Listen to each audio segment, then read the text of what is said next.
Thank you. I approve. Thank you, Christoph.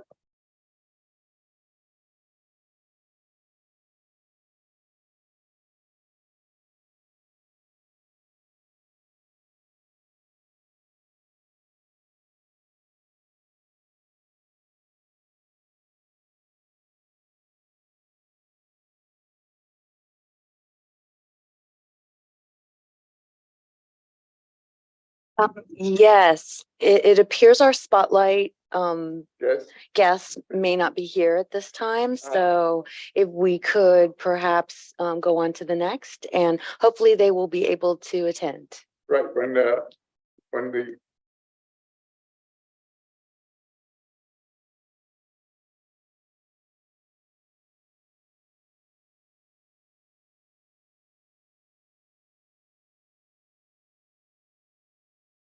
Yes. Okay, one moment.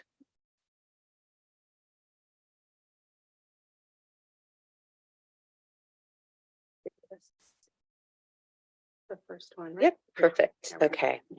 All right. I bring before you a resolution that is celebrating National Hispanic Heritage Month. So where I will read it, and we are recommending approval. Whereas the United States Congress approved public law to designate the week of September 5th as National Hispanic Heritage Week, and whereas the week-long observance expanded in 1988 by Congress to a month-long celebration effective the following year, and whereas America celebrates the culture and traditions of those who trace their roots to Spain, Mexico, and the Spanish-speaking nations of Central America, South America, and the Caribbean, whereas Hispanic Heritage Month celebrates the history and culture of the nation's Latinos and acknowledges their influence on the economy, politics, and the social and cultural life throughout the United States. And whereas it is imperative for the good of our nation that schools continue to build awareness and understanding of the contributions made by people from all cultures and backgrounds. And whereas through the study of these contributions, students find role models whose participation, commitment, and achievement embody the American spirit and ideals.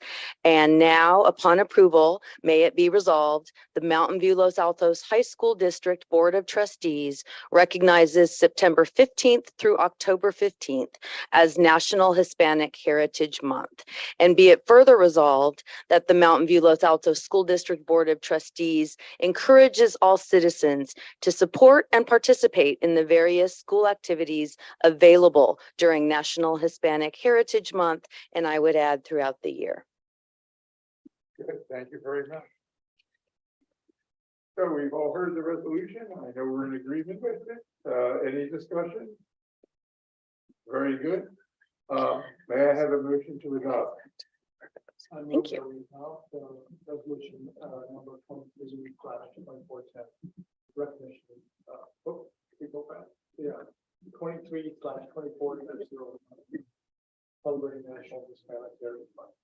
Thank you, Sanjay. It's been moved by Sanjay. Can we adopt the resolution? Second. Seconded by Catherine. Christoph, how do you say it? I approve. Thank you, Christoph. Sadie. I approve. Thank you, Sadie. Board members, any discussion? All in favor, please indicate by raising your hand or saying aye. Motion carries 5-0. We have another resolution recognizing MVLA administrators. Yes, and here they are. This resolution I bring before you with a staff recommendation of approval, and this is the recognition of our administrators. Whereas leadership matters for California's public education system and the more than 6 million students it serves. Whereas this title, school administrator, is a broad term used to define many education leadership posts.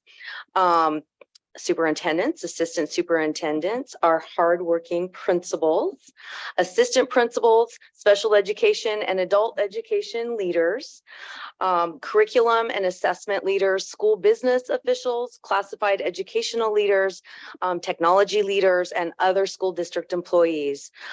They are considered administrators, and they provide quality service for student success for the profession.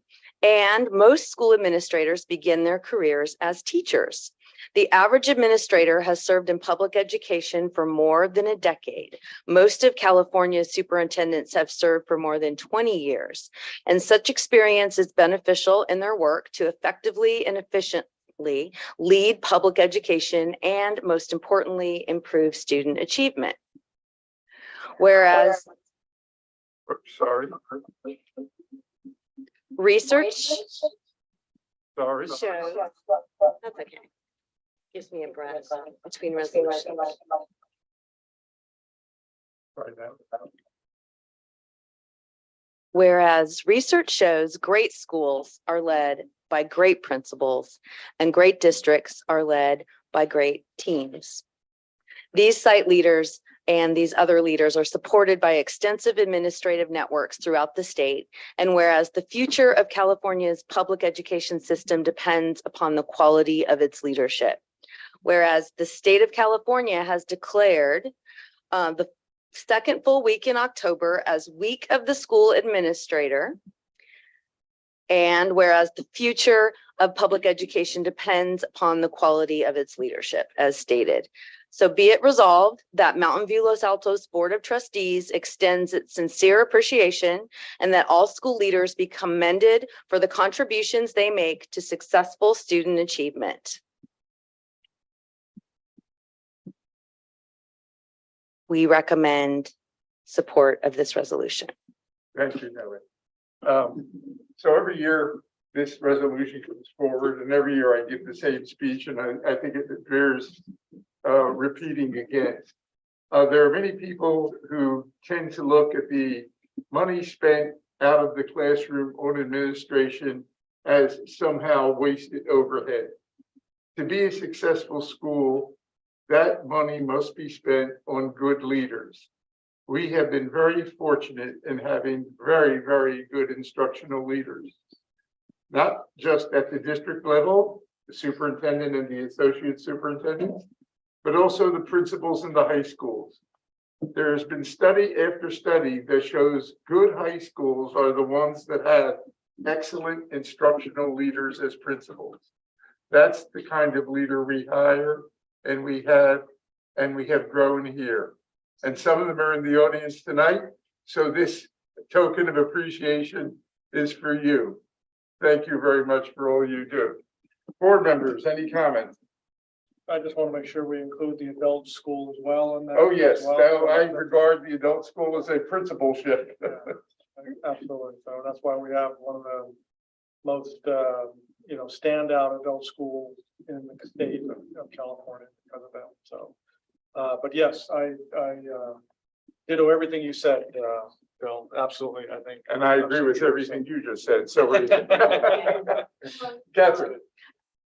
I just have to say that I'm so lucky. We're all so lucky to be trustees of a district that has such wonderful administrative leadership that makes us look good because you guys are the ones that do the work. And so we are so proud of ourselves as a district and of you leading us. Thank you, Catherine. I want to echo what everyone else said. I would also like to note that Nellie, or Dr. Meyer, I should say, since I will use her title, since this is a resolution, actually amended the resolution, and I think it's a lot better than what was originally written. So I hope we have what you actually read in the minutes. Oh, my microphone is not on. No, that's next thing. Do I need to repeat myself? Okay, so, and then I would also like to say that I really appreciate all the time that leadership has spent with me as a trustee who came on board in November there's a steep learning curve. And if it wasn't for the help of my fellow trustees and the administrators who spent a lot of time with me, getting me up to speed on issues that have been ongoing, sometimes for decades, I would not be sitting here today contributing. So I really wanted to underline what Phil has said, that they're invaluable to our leadership. Thank you.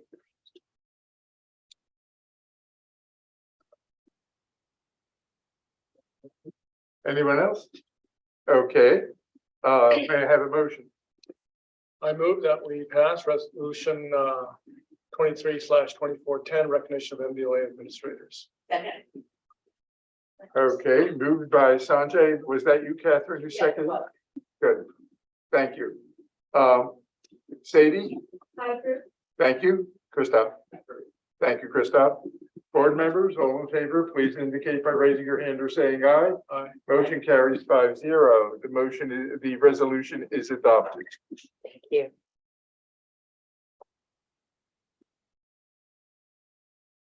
Still no, yes, No, okay. but we Then we'll have, proceed with board member reports. Catherine? I have a comment, and that is, I went with some administrators the other day to Metro Ed, the Silicon Valley CTE campus. Fabulous, fabulous, fabulous. And I'm so glad we get to send some students there.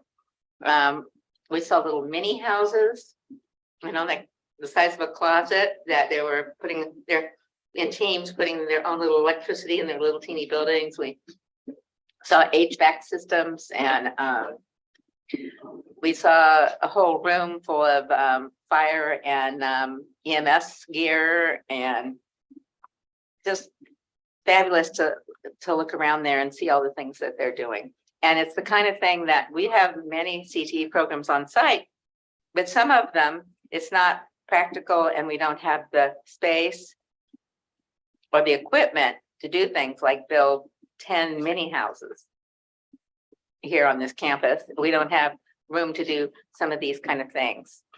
So it's fabulous that our high school can send some students that are particularly interested in those things over there to get that kind of job, education, and training. Good. Thank you, Catherine. Anyone else? Yes, so first of all, I stopped by the college fair tonight. I was very impressed by the student engagement. I was particularly impressed to see students walking by themselves. I think that is a pretty high bar of confidence to walk by yourself. I saw in particular students animately engaged with the college reps, and it was very crowded. And of course, parents were there as well. I spoke to several parents and students. I also got the opportunity to see a water polo game, although of course I couldn't stay to see the game results, but again, a lot of animated enthusiasm. I also attended the Green Strides tour at Los Altos High School. For those of you who don't know, this is a very prestigious award awarded by the U.S. Department of Education. It highlights innovative schools.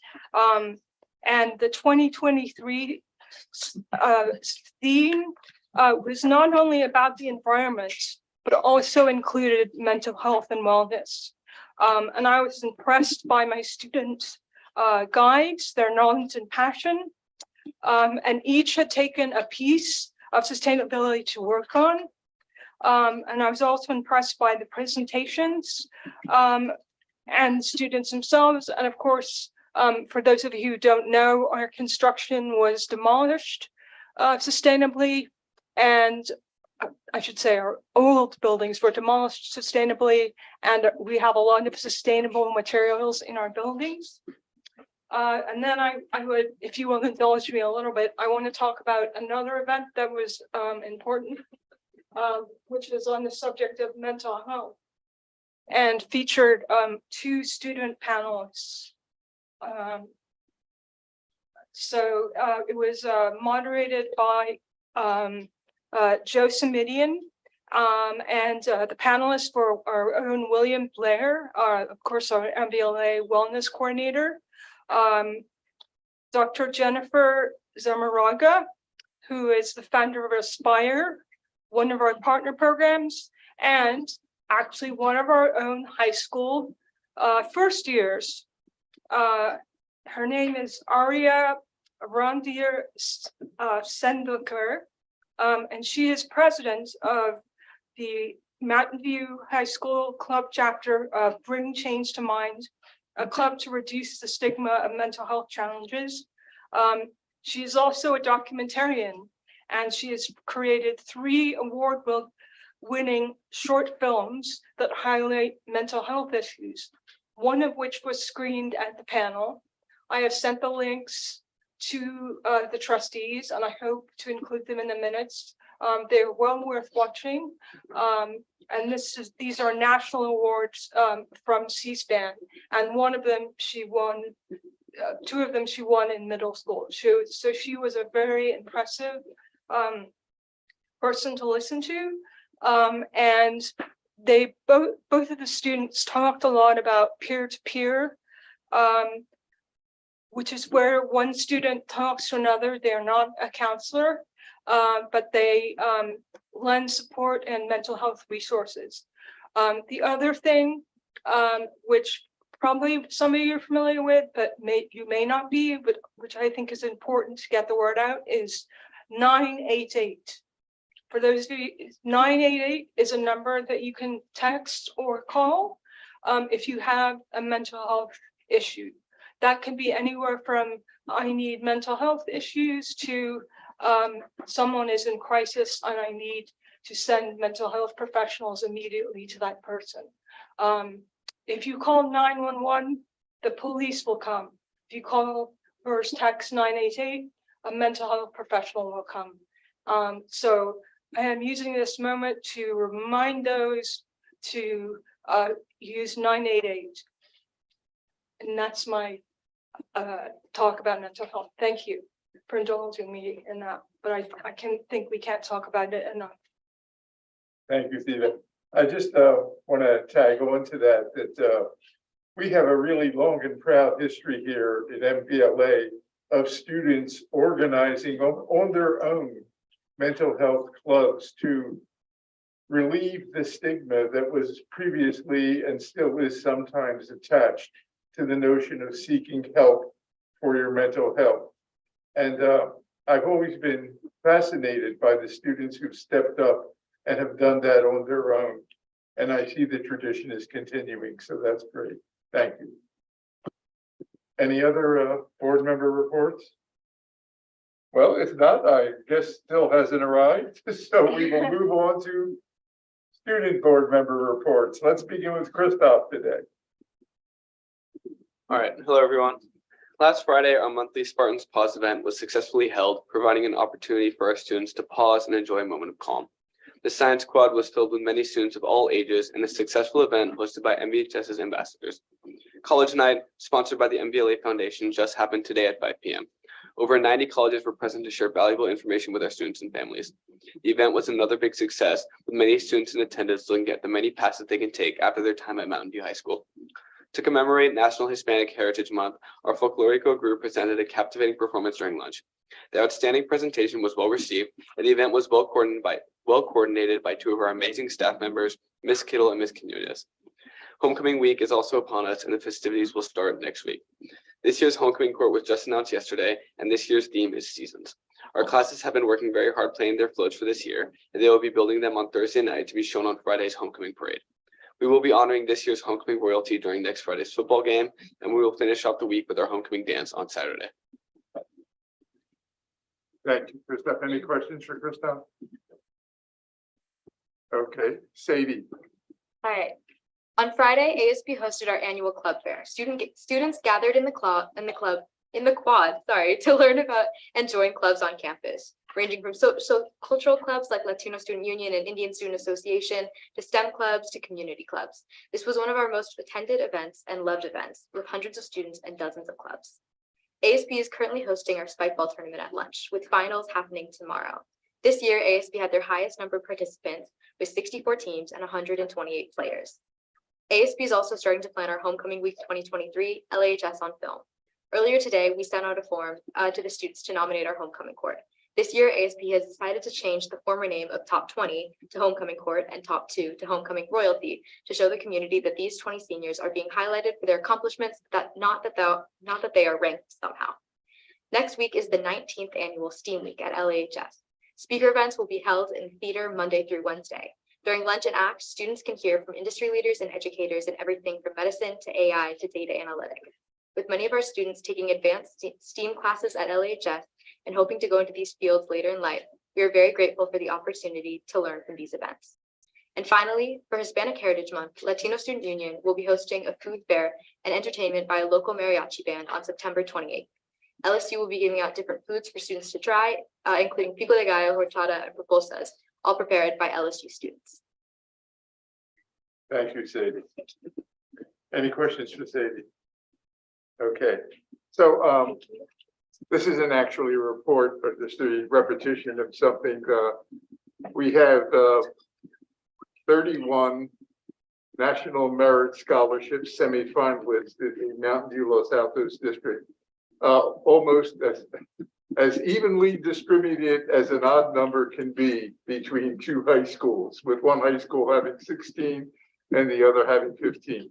And I know we tried this last year and it didn't work out to get them here for a spotlight, but if we could get the 31 National Merit semifinalists here, just to say hi to the board, just the way we do with teams that win state championships and things like that. I think that would be a good thing to do, and I hope the board members concur. Yep. We can chat with them a little bit and then send them back to do their homework. Sounds like a great idea, and also noteworthy that the sites have been recognized this group as well. So we definitely would like to spread that and make sure that the board has an opportunity to do so.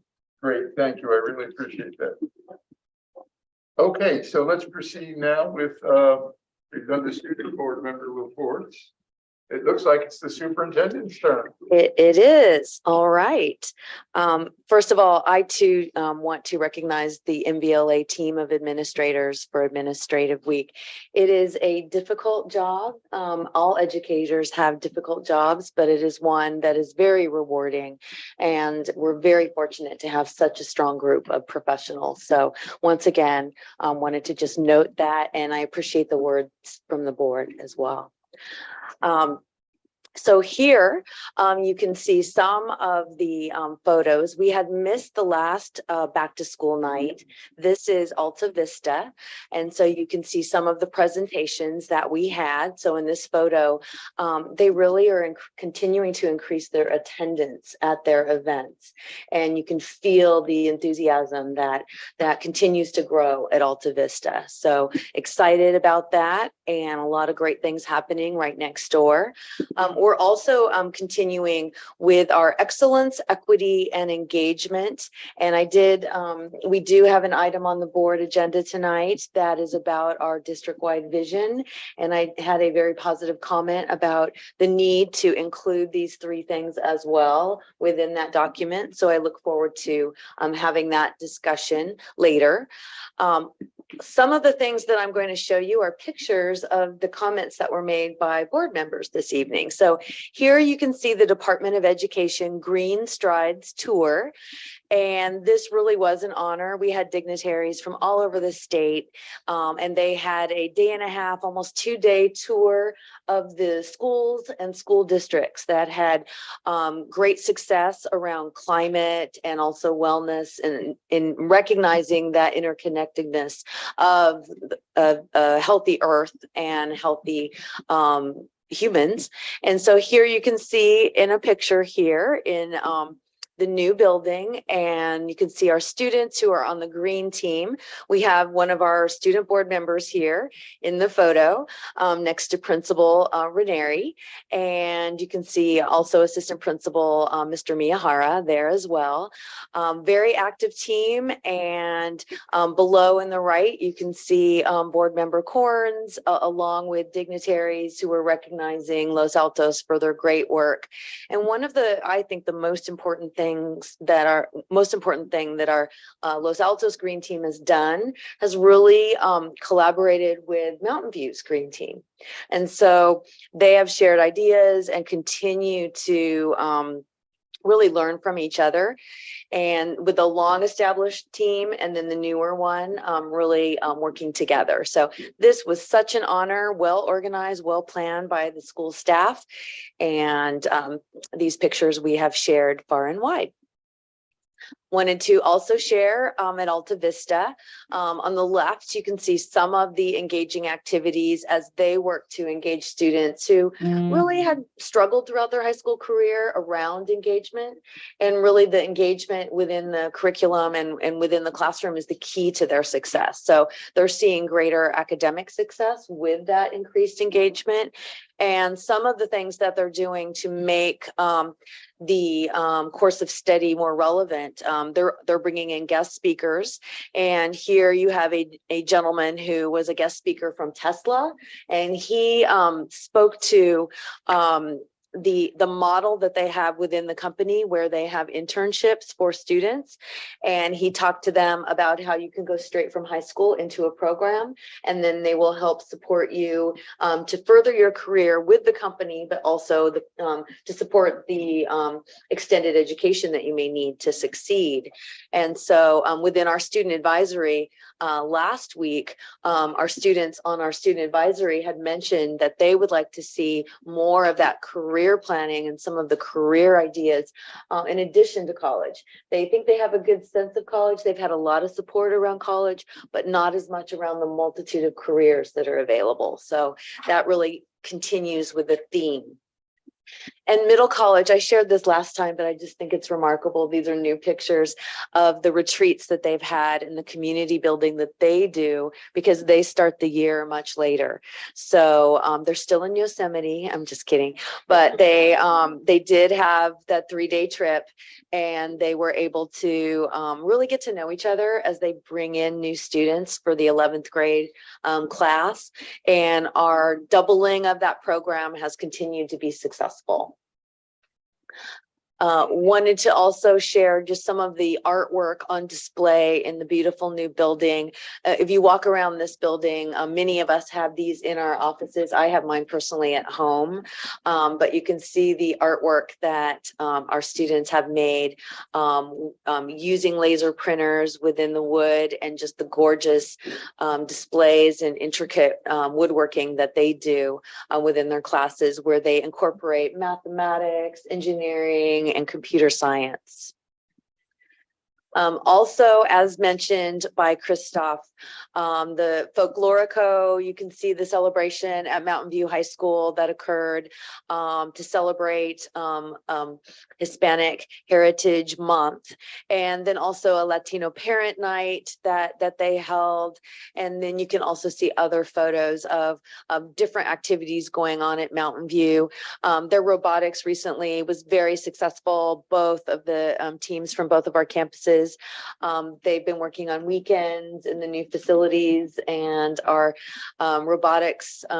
We have had some alum who've come back and said, I wish I would have had this building when I was here. And some of them are also helping out, which is wonderful to see. So you can see some of the electives at work, the parent engagement, and the dancing, just really beautifully done. Wanted to also share through our adult program, and thank you for bringing it up. We're very proud of our adult education program. They are having a Sunny Palooza, and this is a pop-up. And so this gives students an opportunity to sign up for classes. It also increases the awareness and recognition of the adult education programs. We have our new CTE advisor for adult ed here in the middle in the picture. And you can see the table where they did participate in this community event, and the attendees were able to really learn more about the program, and also see how perhaps it could support not only themselves personally, but their family with childcare and other support programs that prepare them for careers. So great event and opportunity, and you can see we're well represented. I wanted to also share, board member Vonnegut spoke to our field trip to Metro Ed, and this is a campus of 36 acres. I was struck by that number because we've been talking a lot about the size of campuses. 36 acres in San Jose, where they have different buildings that have different career technical units, if you will. And so we went with Amber Woodward and our executive directors from our MVLA Foundation, Associate Superintendent Terry Fott, myself, Catherine, and then a guest on the left. We were able to see, hear from Alyssa Lynch, who is their superintendent, who shared on the history of the school with us. And you can see here on the bottom right, they have a very strong fire science program. They have a law enforcement program. They have a forensic CSI program. And then they also have specialized in areas where we are recognizing shortages in positions in our communities. So they have HVAC, as mentioned, and also construction, different kinds of construction. And so students who enroll, if they have a B or better, their foundation donates to each student a kit. And you can see the kit in the upper right hand. They also have an HVAC kit. So they get drills and everything you could imagine, pretty much more than I have in my garage is in this kit. Now that's not saying too much, but it's exciting to see. So it's almost a starter. So they then can join, and they have multiple organizations that come to visit. They have partnerships with the fire departments in the county, partnerships with different companies and organizations. And then they also have culinary, they have arts. It's similar to some of the CTE programs we have, but they are a half day, much like freestyle. So they're either morning or afternoon, and 6 other districts within the county participate along with MVLA. And along that theme, the career guide, first ever, is now published. And this is something where you can see, and we have it in our office for anyone who's interested in both Spanish and English. And this has some information for students. We've shared it with the foundation. It was supported by the foundation, the printing, and just a wonderful guide to talk about how to plan for success after high school and after college. And then wanted to share along the lines of the parent education. We will have our next presentation speaker series, and we really have the best speakers at our speaker series. They're amazing, and they're still available, so you can listen to them from home. So you have that opportunity as well. So the next one is how to raise an adult, break free of the overparenting trap. So that one sounds exciting. You know, some of our students may want to share it. Too late for some of us, but it's really a fascinating topic, because there's that fine line between you want to support, but you don't want to over support, and you want the students to be able to do things on their own. And then the other, a conversation about how puberty has changed. This is a speaker series where we partner with Mountain View Wisman and Los Altos School District. So it's K-12. So we do see different audiences for different topics. And then in March, why college admission is rigged and how to beat the system. So this one I think is going to get a crowd. I think we're interested in, you know, kind of what's behind that curtain. It's sometimes a little too mysterious. So we look forward to these speakers. And then some dates that we are continuing to mention, our board meetings, of course, we look forward to those. Our Teacher of the Year celebration, October 23rd, and then the speaker series, as I mentioned.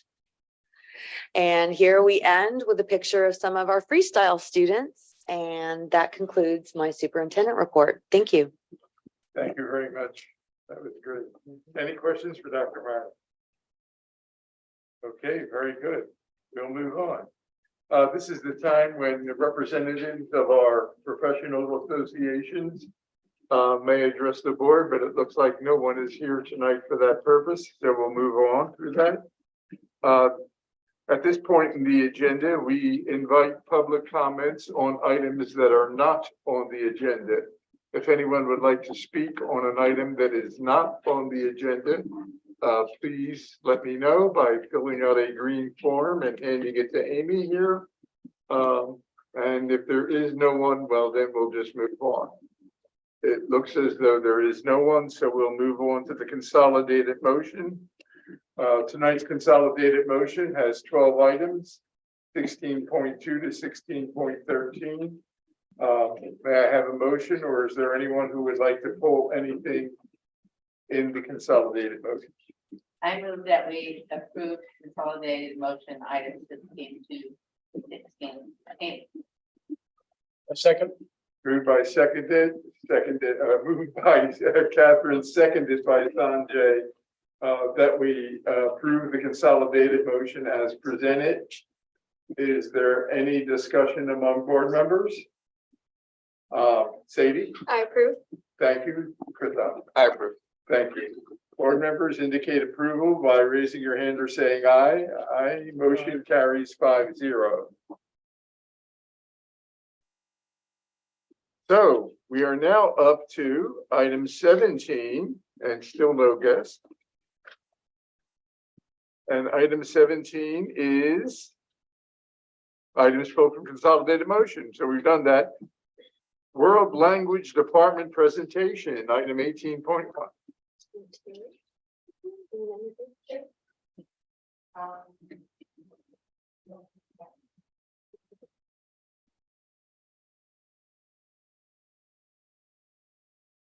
Good evening. It is a complete honor to have our two esteemed department coordinators of a very important department, our World Language Department, which not only teaches language, it also teaches about the culture of language. And in a very multicultural society, learning the cultures and identities of a lot of our neighbors and people around us is so important. And the integration that our World Language Department does just is really important for today's day and time. They're going to do a great presentation that gives an overview of their courses, the students, their curriculum, their successes. We have Rachel Roach from Mountain View High School and Antonio Murillo from Los Altos High School. And I'm going to turn it over to them to share with you updates about our World Language Department. Thank you. Hola, bona tarda. Jo soc Rachel Roach i soc la cap del Departament d'Idiomes de l'Escola de Mountain View. Vaig començar a treballar en aquest districte fa 18 anys. Et moi, je m'appelle Antonio Murillo, et moi, je suis le coordinateur du département de langue à Los Altos. Et moi, je suis prof d'espagnol, pas de français. Any idea what languages we just spoke in? French. Spanish. And Portuguese. No, good guess. A language spoken in Spain. Oh, Catalan. Catalan, yes. Any questions about what we said in our little intros?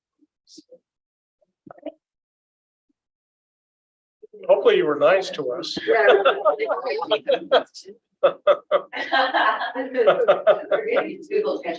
Yeah.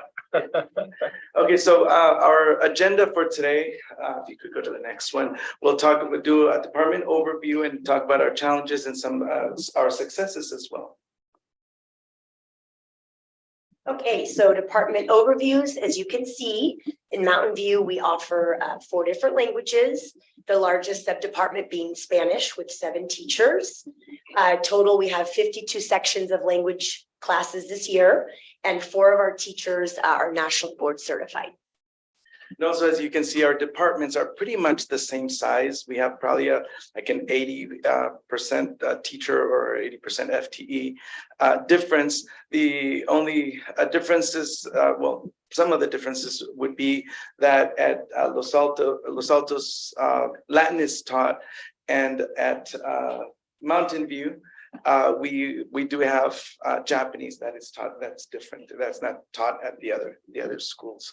So and we have pretty much the same amount of teachers continuing. Okay, so some of the challenges.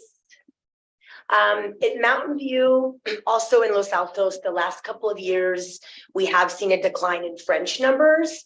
That is attributed to various factors. But one of them being when the middle school programs shrink, we take a hit in terms of how many students we get. So that's one of the main factors we've seen a decline. We have limited time to collaborate with our colleagues at Los Altos High School. And as we all know, a district expectation is that we are aligned. So we would love to have more time and more support, for example, release days, to be able to do this important work with our colleagues, because the way the system is currently set up, it's very, very difficult. And in terms of placement for our heritage and native Spanish speakers, it's very difficult to place them in the right classes, different from other heritage speakers of other languages. But our Spanish speaking students come to us with a variety of educational levels, experiences with the language from different countries, gaps in their education. And so it's not a one size fits all. And so typically every year that is a challenge as to where should they be placed appropriately. So for Los Altos, it's very similar, except we also add Latin to that. And Latin, the Latin numbers have gone down. COVID and distance learning had a very, very detrimental effect in Latin and also in French. But and just to add, I know that some middle schools do not or stopped offering French, but definitely the Latin has been probably the one that's been affected probably the most, just because we did have our teacher that was full-time, and now I think there's only three classes of Latin. But and also during COVID, just the nature of the language and how it's taught, just the teacher intensive and being there present, it was hard to emulate that or to have that and motivate the students to continue from year to year during the COVID time. Also, the placement for heritage and Spanish speakers, that is, this will be, actually, this was the first year that we were allowed to do a placement exam. So we'll really start seeing some of that, some of the difficulties and changes in classes and just for placement. I think we'll start seeing less movement, but I'm happy that we now can assess, we have an assessment and we can actually give the assessment. And obviously the assessment is a recommendation to our students as to the level they should be at, not an imposition. Okay, we'd like to end on a positive note. So some of our successes, I'm not going to read all the numbers, you can see them, but our graduating class of last year had almost 150 students that graduated with the seal of biliteracy. We also had a lot of students that took a language all 4 years. Colleges require 2, but are looking for 3. And so generally speaking, our students take 3 years. So the fact that we had numerous students that took 4 was something, or is something to celebrate. Every February, students in our Japanese and French classes take the national language exam. And because we were asked to present a short presentation, I did not include all the data. But every year, students receive awards for various levels, platinum, gold, silver, et cetera. And in various district publications, I think it goes out maybe in March, there is information published about the successes of our students because it's something that we want to highlight and celebrate. And although the lack of time to collaborate with our Los Altos colleagues is the challenge, we've also turned it into a minor success. Anytime that we pilot a new textbook, the level of collaboration really needs to increase because both sites need to use the book in very similar ways to really know, is this the right curriculum for our students? So this is the second year that our Spanish for Spanish speakers class, the teachers, I'm one of them, Antonio is one of them, we are collaborating with each other, meeting on a regular basis. Thank you, Terry and CI. We did get 2 release days last year, and we're continuing, or we hope to continue that work this year. And also we have 2 French teachers, one from each site, that are also piloting a new textbook this year, and they are meeting and communicating frequently to maintain that level of alignment. 2 of our department members participated in the Constructing Meaning training last year, which is also called EL Achieve. And then 2 of us this year are participating in the training. We've done a lot of work with literacy. That's one of our department goals.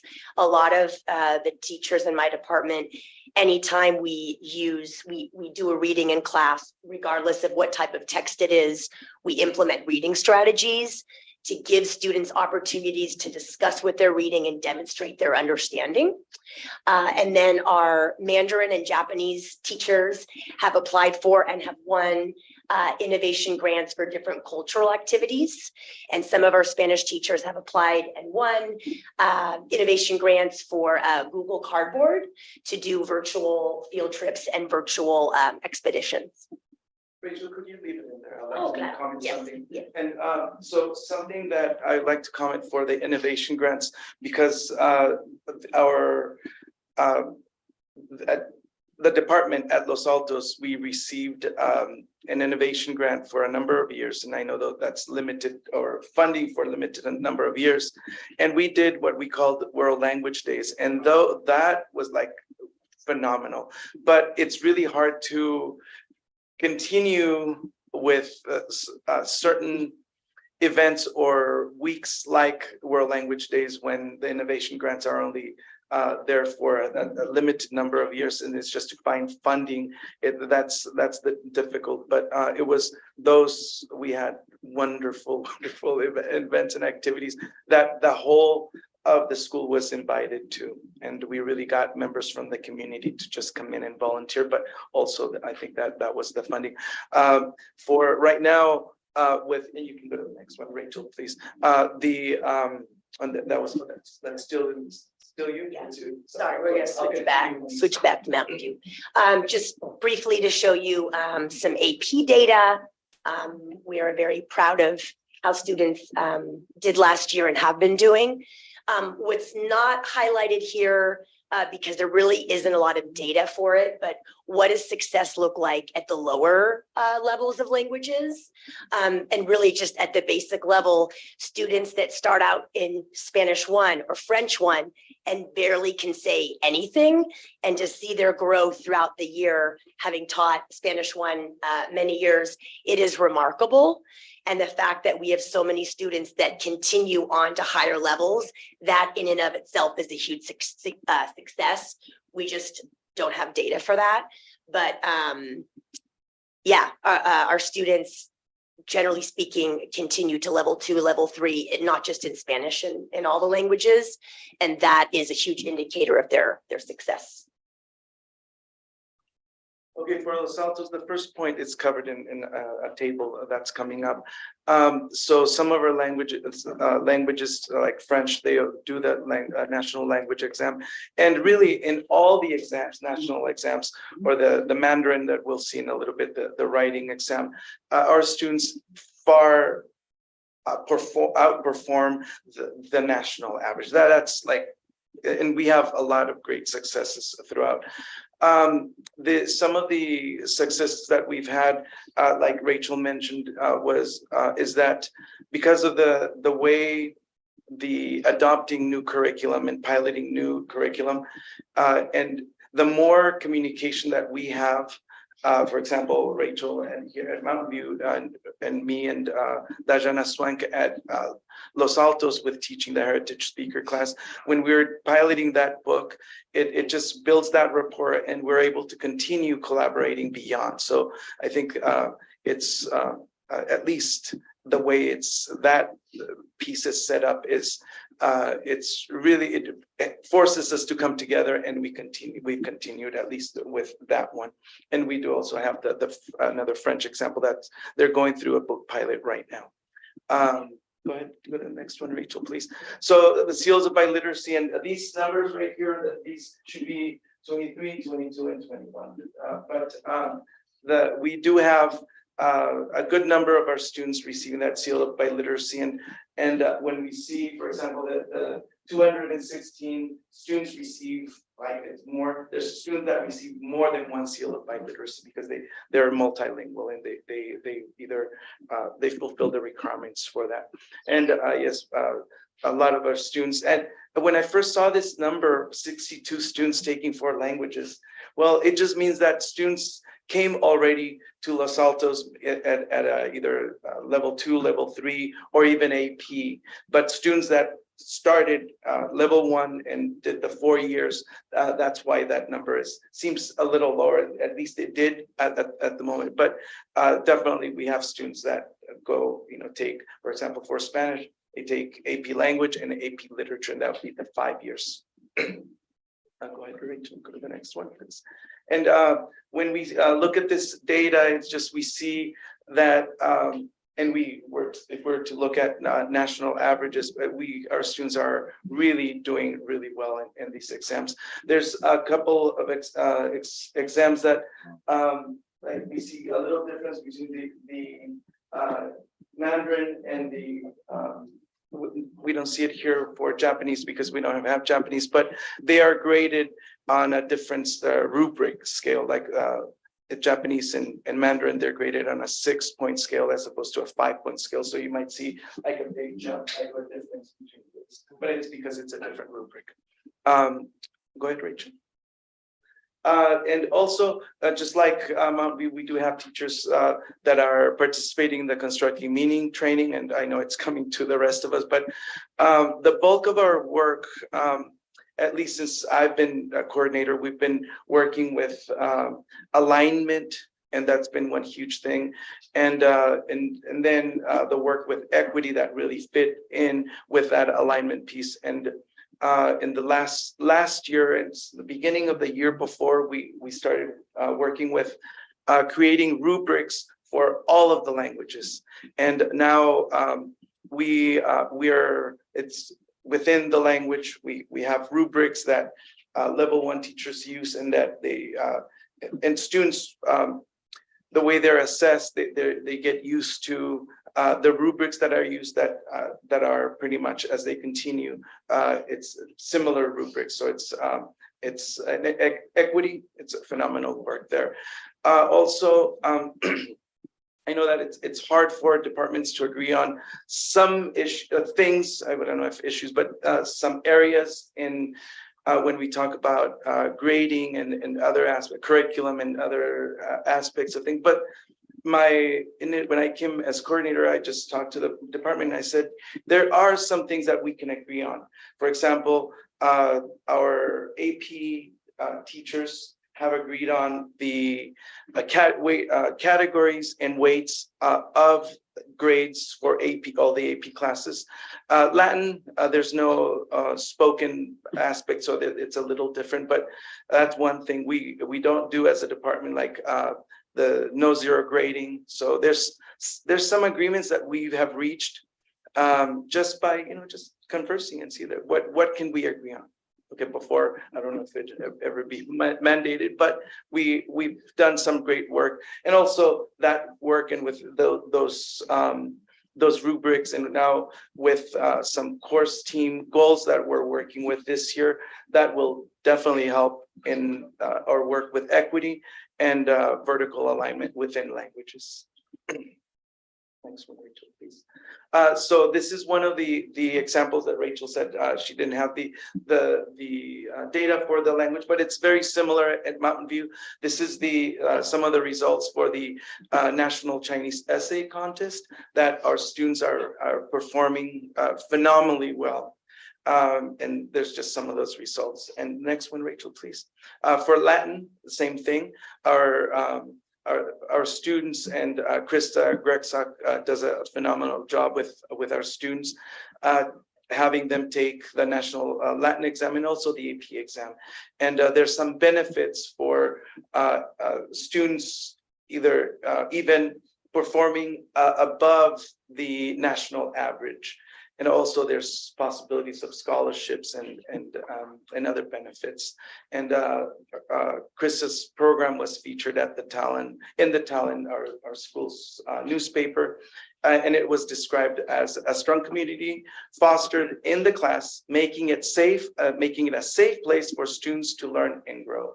And really, when talking to Krista, she describes how really it's one of the, I don't know, maybe few classes, maybe I might be wrong, where a teacher sees students like for multiple years, because she's the only teacher. So she sees them from level 1 until either some of them until the level 4 or AP. Next one, Rachel. Okay, and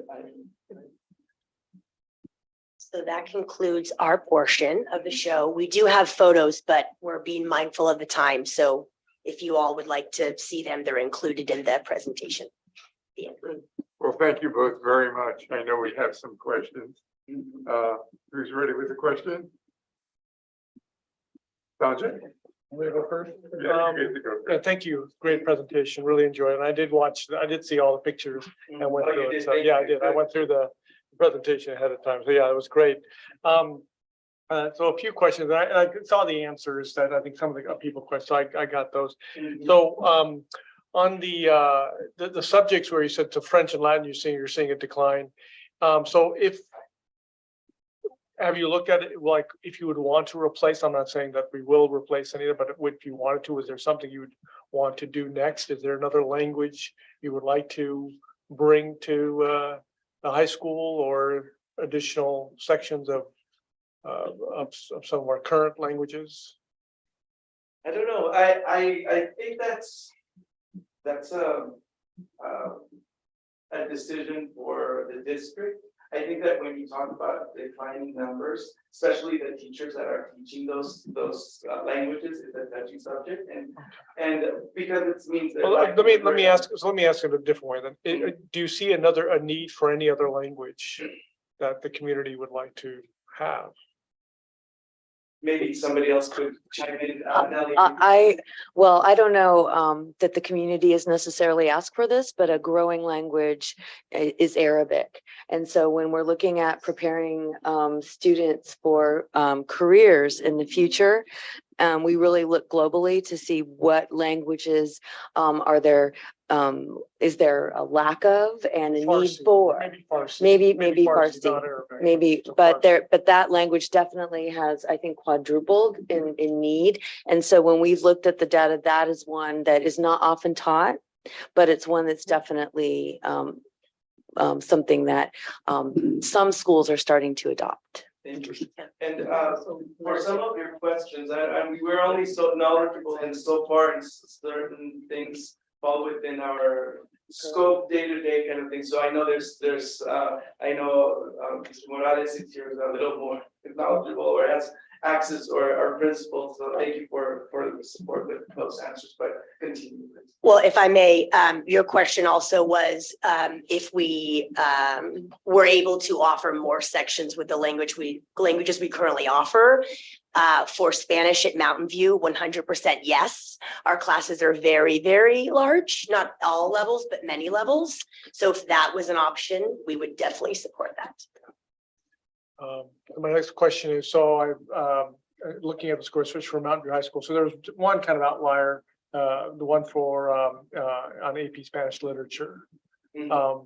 So one is the numbers are number of students, just the number of students that take AP Spanish literature is just very small. Is that the?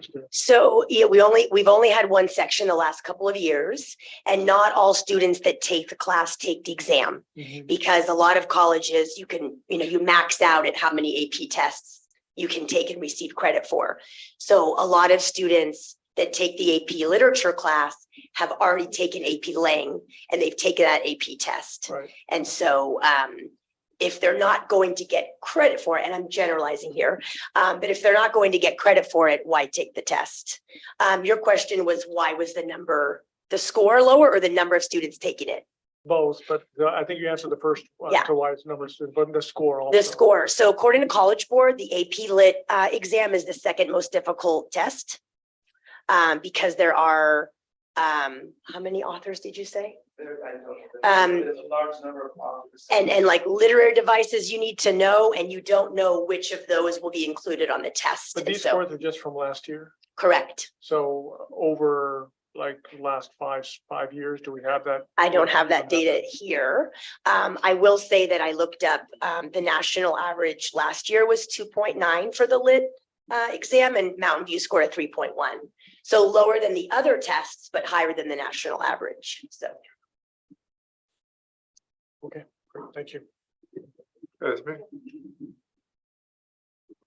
I want to thank you for how you opened up. Definitely got me excited to listen. I did want just a little bit more information on the challenge that you both sort of spoke to around the placement of heritage and native Spanish speakers. And I wanted to know a little bit more of how you're currently addressing that, and if that varies by campus. So it's for Los Altos, for a number of years, teachers, we were fighting or asking to have a placement exam, but we were not allowed to. And our rationale was that Mandarin was, but we were not allowed to in Spanish. So now we do have, I think the last year, we were allowed to come, we had the device, the test, if you will, but we were allowed to, knowing that I know there was a concern about tracking, students using that to track, but our thing as teachers, as coordinators, and also for schedule changes is, okay, if we want to inform the student, this is what we as professionals advise. Now you decide if you follow our advice or you take a different, or you make your own choice, right? But it wasn't, at least from our perspective, it wasn't a way to track students, and I think that's, I don't know, there must have been some history behind that. I don't know, lawsuits, or I don't know what it was, but something like that. But I don't quite exactly know why, but we were not allowed. But now we do use Now started this last year with the first one that So at Mountain View, not the same situation. It's not that we were not allowed to administer a test. Prior to my tenure, the coordinator was a non-Spanish teacher. And it's really only been recently that there has been more of a push and more support at the admin level to get this placement test administered. It's very challenging when it needs to be driven and scheduled all by teachers. And if the coordinator is not familiar with the language, I think it's difficult to fully understand the complexities of heritage speakers and native speakers. What's also difficult is if those students are not in a Spanish class in middle school, how do we find them? How do we know who they are and what level they should be in? A challenge for us at my site also is clear and consistent communication with our counseling department, and what we would love for them to advise when they meet with students. It sometimes gets lost in translation, and so that continues to be a challenge. And so for this year, looking on to next year, what we are really going to focus on is the placement test and us actually physically going into the middle schools and administering it ourselves and finding out in January, February, when our sites go visit the middle schools, can we as teachers be a part of that and have the face-to-face time with the students? Because ultimately we can tell them, and this is no disrespect to counselors, but we're the ones teaching the classes. We can tell them what kinds of skills, what fluency do you need for the various classes, more so than, or better so, than the counselors can. And what I would add to that is, like Rachel mentioned, clear communication, but also articulation with the middle schools, the middle school Spanish teachers and well, other languages as well, but specifically talk about Spanish. And where they could actually help, or we actually can go and after that assessment. And also, I would add the avid teachers, because our avid students also, the teachers are encouraging the students to take the Spanish, and sometimes I don't know if the counselors are necessarily involved. Hopefully they are, but what I'm seeing in at least in my class for heritage speakers is how can you come up with a decision to take this class? And it's just like, oh, I'm Hispanic, and there's a little more to that, right? So in most of these cases in the past, the students were found into the right level class, but it can take weeks to realize that they're at the wrong level. And then when you make that adjustment, it's a schedule change impacting multiple classes. Now you got to get to know new students in the class, new teacher, and so it's really great to see that we're systematizing this process. So from day one, the students are finding themselves in that right place. One, I guess, follow-up, and maybe this is for you, Terry, what, and it may be related, it may not be, but what percentage of our students are entering high school having already taken some foreign language at the middle school, feeder schools? Ooh, I don't know if we ever ran that data. I would probably say more than 50% of our students Oh, that come in at a level above level 1. That's pretty high. And I think that's probably undershooting. And obviously it depends on the languages if they would like that. Right. But it's not offered, but definitely Right. Spanish, we have a great number. And to me, I just see the number of sections for level 2. Like sometimes at least at Los Altos, we've had 8 classes of level 2, which is the biggest number of classes that we have. So there's a large number of students already coming in at least with level 1 done and just go straight into level 2. Interesting. Thank you. Catherine? A question I have is, I have a friend whose children are trilingual because their dad speaks German and their mom speaks Spanish, and then they speak English to the rest of us. But they said the problem is we want our children to be not just being able to speak these languages, but to be grammatically correct,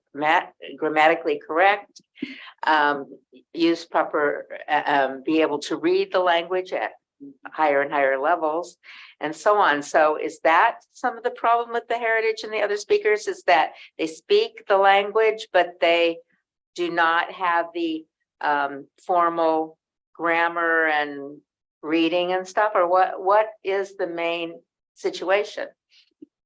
I really think there's more than one reason. But to your point, yes, we do have a lot of students that they have high oral fluency, but they struggle in reading and writing, perhaps because they've never studied the language. It was their first language. They speak it at home, but if they're from this state, this country, they've grown up learning English. So that is something that we see.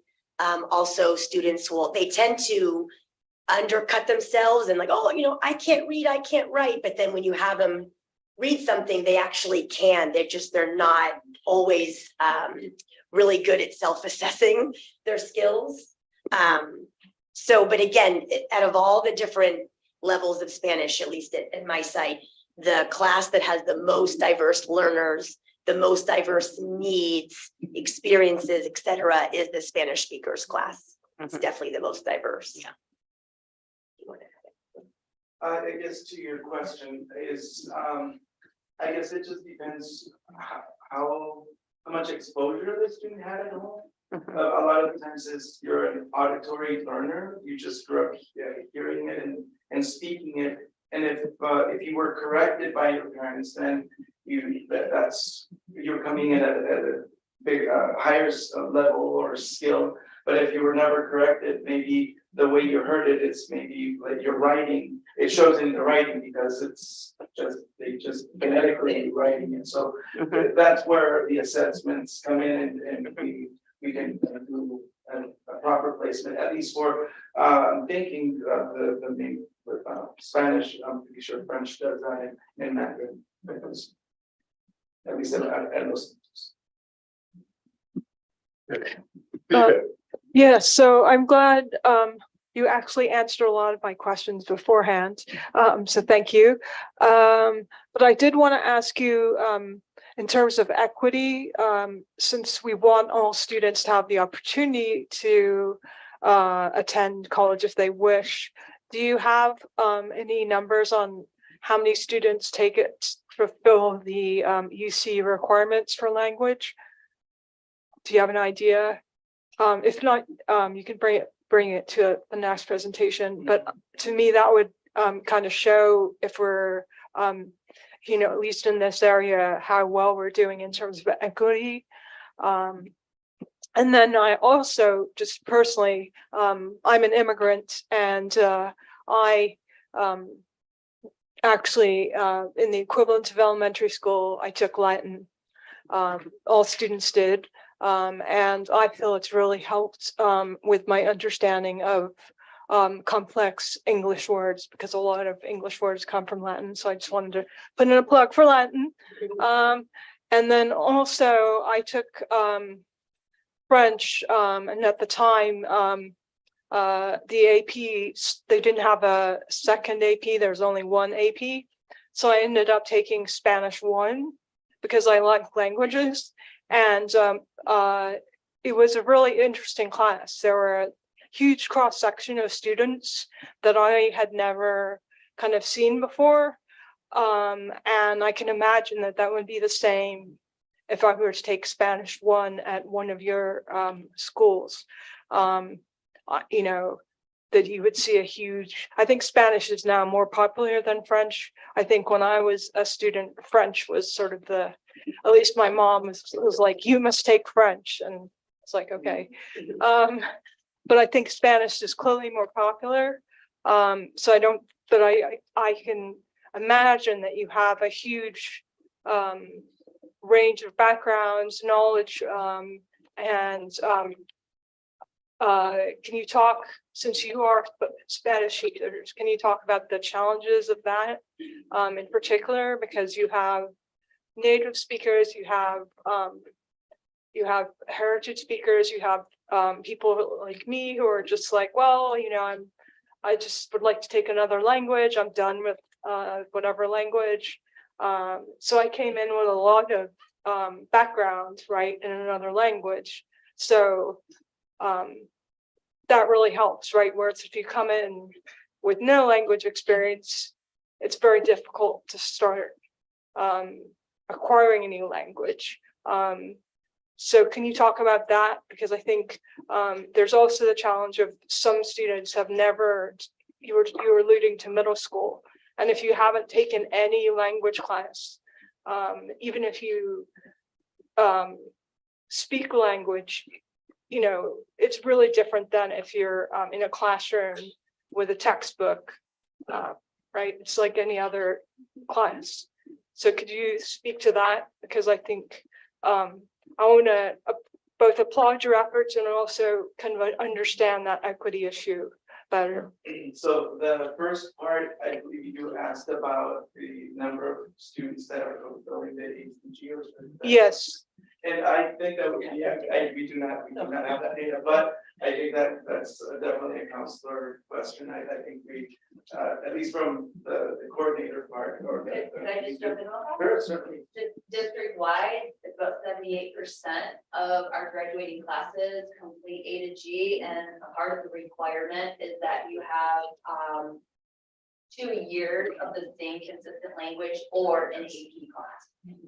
And so we could roughly then estimate that 75% of our student population is completing A to G because they are obtaining those world language credits as well. Right, and as I understand, it's like language is not a requirement for graduation from high school, so it's really the student schools. The other part made me think of pathways, and at least I'll talk about the Spanish and how so we have obviously if you have no experience, start with level 1. Our level 2 is definitely a continuation of level 1 if you have not taken it, but we can have, if at least at Los Altos, and correct me or chime in, Rachel, for Mountain View, our level 2 pretty much covers in Spanish all of the most of the grammar. I mean, we don't go really deep into some aspects, but it pretty much covers tense and all that stuff. So level 1 continuation, level 2, but also depending on like a heritage speaker might go into a level 2 if they're not strong enough because they get the base, the grammar base there. And then they would go into, they would skip, well, they would go into the heritage speaker class, and that's a pre-AP class. So, and then for the regular, they could go into the heritage speaker, or they could go into AP straight, because our level 3 is really for the non-heritage speaker, is the class where they get to practice more the listening, the speaking, which is the at least in Spanish, is more difficult for a non-heritage speaker. A heritage speaker does not need the listening or the speaking, either they grew up listening or speaking, so they have those 2 other options. So I'm not sure if I'm answering your question. You are, yes, I think you are, because I think you're addressing, what I wanted to hear is how you're addressing the needs of our students who are, English language learners are primarily Spanish and Mandarin. No, we didn't speak about Mandarin, but that is a whole sort of different area. And I don't want to bog down this meeting by talking about Mandarin speakers as well, but I think that's more in the writing area. I think is where people. I mean, it's a whole different writing system. But anyway, I think you did address my questions, so thank you. And I also really appreciated the pictures of the students. I wanted to add that we can't. I think I could speak for all, so we can never see enough pictures of students, as Dr. Meyer shows us in every superintendent report. Okay, thank you. One last question. Sure. What do you think the prospects are for Latin numbers increasing, students increasing in the NUT classes? Personally, and speaking with the teacher, with Krista at Los Altos, I think that now that she's building that rapport with students, and she's reaching out more, being able to, now that we're not at distance learning, there's more definitely stability and the time to grow that her program, and obviously that's her wish to do, because as was mentioned, there's definitely Latin helps with many of the professions that use that language heavy root words. Well, tell her I wish her good luck, guys. It's something that we need to see. Yes, thank you. Thank you both. You're welcome. Okay.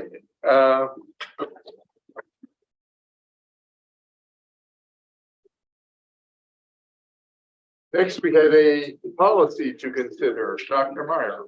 Yes, thank you. I also want to note, congratulations for a wonderful presentation. Thank you both. Very much appreciated it. See the big smiles as they go on. So what I brought before you is a first reading of the board policy 0000. It was approved by the Board of Education in 2018. And so as staff, we have revised part of the policy around vision. Two things of note in this first reading. First of all, the graduate profile is included in the first section where there are examples given, where it says the process input will be given and the process will include relevant documents. So within that portion, you will see the graduate profile, but primarily the main revision includes the new adopted 6-year goals of the Board of Education, and you will find that at the end. And so I wanted to make sure that it was current and up to date. I mean, can I request basically a change bar version? Oh, So we can yes, see We can see the delta. yes, The difference of Yes. the previous one. can certainly do that. Just so we can have it. I think that'd be very helpful Mhm. to see. Right. the parts that- Especially for the.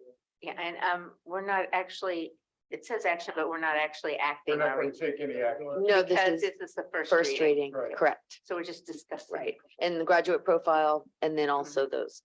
Well, this will give us some time to think it over and look more carefully at the changes and things like that, so we can get back to it in a second. Absolutely, and it provides a foundation for what we do, so. Okay, Actually, I did want to bring up one point is that, I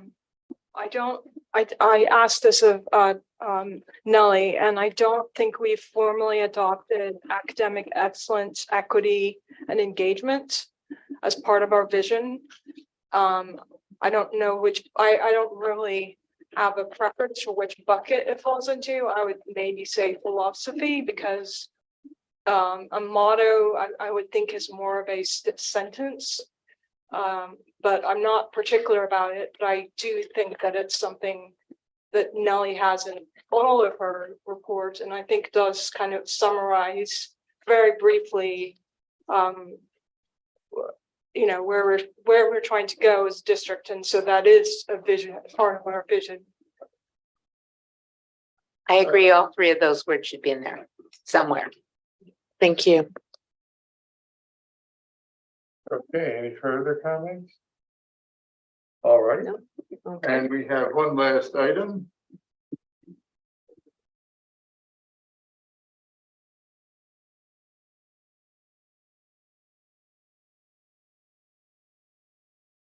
And that is the addendum to the superintendent's employment contract. I believe we mentioned earlier, in the previous meetings, that our superintendent has once again received a positive evaluation. She's on a winning streak here, and she's the Brock Purdy of the district. And along with that comes an extension of her contract. And that is what this addendum is about. Any questions on the addendum? It's pretty simple. It simply says that her contract is extended by 1 year. If I that- move that we approve the addendum to the superintendent's employment contract. Second. Okay, thank you. So it's been moved by Catherine, seconded by Theta, that we approve the addendum to the superintendent's contract, extending it by 1 year. Sadie, I approve. thank you. Christoph. Good decision, kids. Okay, board members, any further discussion? All in favor, signify by raising your hand or saying aye. Motion carries 5-0.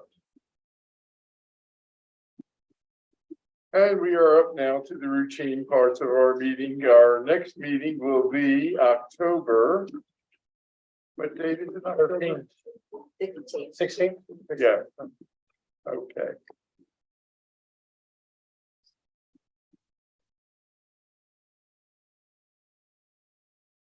So the board suggestions for future board reports and meetings. At the meeting that I missed, there was a discussion about advanced scientific investigation at Los Altos, but not at Mountain View. And I think the time has come for us to explore ways to get that course in the curriculum offerings at Mountain View, because it gives Los Altos students a wonderful opportunity to do something besides classwork in science, and also gives them an opportunity to get to know professors in the area, in areas that they are interested in pursuing. This looks as an avenue for students to show that they are more than just test takers, that they have an understanding of the subject and what it requires to do research in it and demonstrate that to colleges. So making them more attractive as applicants. All these advantages are enjoyed by Los Altos students and really should be enjoyed by Mountain View High School students. So I'd like to hear a report at some future board meeting of what it will take to have that course at Mountain View High School. You can certainly get information. Great, thank you, I appreciate that. And Catherine. Well, that speaks to the situation of like we have Latin at the one school and we have Japanese at the other. Isn't that the two? What if you wanted to do Latin, but you were at the other school and vice versa? And how do we handle situations where there's something that is only handled at one school? One thing I've written down for action from this comment is to really get the full picture from our campuses. So in essence, really to do, just to present before you, just somewhat of an audit of what we have at each campus, because we have things at Mountain View that we don't have at Los Altos and vice versa. So I think it's significant to look at that. This particular class is one we're very proud of and we hear a lot about, and it's exciting, and you can see the students are excited by it. And there are courses similar that you'll see. Robotics might be another example where at one school it's a club, one school it's a class. So I think that's a great conversation for us to have at the staff level, and then bring our findings to share. And the need as well. That's a problem. We have to really understand. Is there really a need to have Latin at Mountain View? It might not be. One other option we do have, the students do have, is to be able to take a world language course at Foothill College. Correct. Get credit for it. Correct, and that's option. probably another layer And that's to something, analyze. Right. Right. I think what particularly in why I spoke so much about that class was that it sounded like it was a cross section of students. And I think in high school, we often have people in tracks. And I think it's a great opportunity for students of different background. I mean, ethnic studies is actually one of the few classes where we have, there are a couple of required classes, right, where everyone takes them. But I thought this is a class where any student can take it and learn about science. I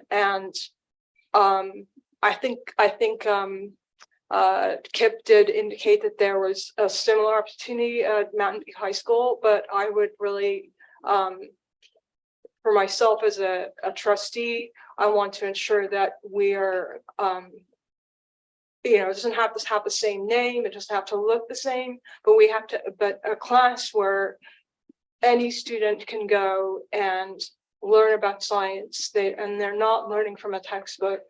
I think it's very important because we are lacking in science graduates and in science in general in our country. And so we need to get more people involved in science. And really the interesting work is done in experiments, and that often doesn't happen until you get to more advanced classes. So this is, I think, a way for students to immediately start doing experiments. And that's when I get excited about science. Before that, I just thought it was people drawing on a board equations.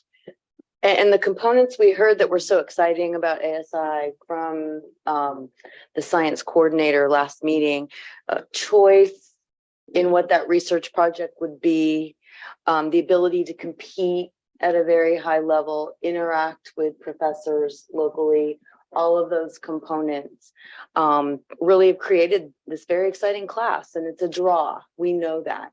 So I think it's incumbent on us to look and really get a full picture of what other courses are currently in place, and look to see the not interest so much as the do we have the components we need to create that course? So we can certainly analyze that and bring back information. I like the idea. I think you said it, Melanie, about looking sort of beyond this one course, but just that really the course catalogs, then comparing and taking into consideration the needs, Right, if there are unique needs across both schools. right. And then, because I did hear Dr. Glazer talk about like some of the CT offerings that were specific to Mountain View. So for me, it would just be really helpful to kind of see across both schools, what does the course catalog actually look like? Where are there differences and why? Correct. And we're also looking to see where career technical education fits into this. So there might be a different twist on a similar course. And we did talk about that last time. So just really an overall audit, if you will, and looking with these components with this class in mind, which has been a very popular, productive class. Right, and I mean, for me, I have a very selfish reason to want to not only look at ASI, but even maybe other things, but because, how does our district compare to our partner districts, I should partner, excuse me, not partner district, our neighboring districts, especially Pali, Gunn, Fremont, Union, and Moscato Center. And these are the ones that our students compete with. And so I would like to make sure that we are above what they do. And the students have, the capability I could say not the capability, the opportunity to be able to basically set themselves apart from these other students. That's what I would like to see as kind of an overarching kind of goal or incentive to provide our students for that. You're really hitting access is what I'm hearing, and that alignment brings that access. And so we'll certainly look at that and give a full perspective based on access and need, and setting ourselves apart, using models that have been proven successful. And we have one right here at hand. Right. Bill, I have another one too. Yeah, go ahead. That reminds me of, I love matrices, the matrix of all these, the different parts from the different schools and stuff. I'd like to see a layout, and having looked at the consolidated motion again and seeing some more things that were different groups that we've contracted to for special ed and stuff. I would like to see the master list, or the list of all the providers we have and what they do for us. Because I get the information in little pieces like these two are approved this month and those two are approved that month. But I kind of like to see what kind of services we're getting across the board, kind of as a master list. We can certainly take that back to staff. There should be a working list already in progress. So I'm sure it will take some time for them to polish that up. And it also changes with every IEP. So it's kind of this constantly moving target. Well, that I'm sure that's true, but you could also have a little bit of a historical, we use these people, but now we use these people. But then, and how do we decide in a situation where we have so many outside contractors, which ones are right for us? And even a given IEP, you could say, oh, well, we have to have a different person. Well, how do we vet, or how do we pick that contractor and so on? So because I don't know to what degree this particular request currently exists, what I need to do is go back and look into see and find out. We certainly, with everything we approve, we do keep track, and we have that list, and we have that, they're budgeted. So that's another place that we could look. So kind of, this is bringing to board topics, a review of the process or the behind the scenes of special ed, and how we put all these different things together for IEPs and for 504s. So we can take these comments back and see what information is available or needs to be put together. Actually, if we're gonna have a presentation from special ed, I would also like to hear about co-teaching and how, because the object of special ed is the least restrictive environment, how we're obviously we have restrictions on that, but how, the efforts of our district to provide the least restrictive environments to our students. I know we have many programs, so I don't need to know about every program, but I know we have several that are mentioned by students of the month, for example. So if we talk about, say, the top 5 or something like that. Top 5. Top 5, for example, were students, regular students and special ed students, particularly students who are in special day classes, interact with each other. And then also how the co-teaching, and then also how we're working to I think you had mentioned, with certain disabilities like dyslexia and other learning disabilities, students can fall behind. So how we're working on sort of, I think you mentioned restitution rather than like another word. So how we're working with those students to build their confidence, because I think that is an area of overlap between actually the world language teachers just talked about native Spanish speakers lack of confidence. Mhm. I think that also is an issue with some students with disabilities. So Yes. what are we doing to help build up their confidence so they feel ready to tackle a regular class?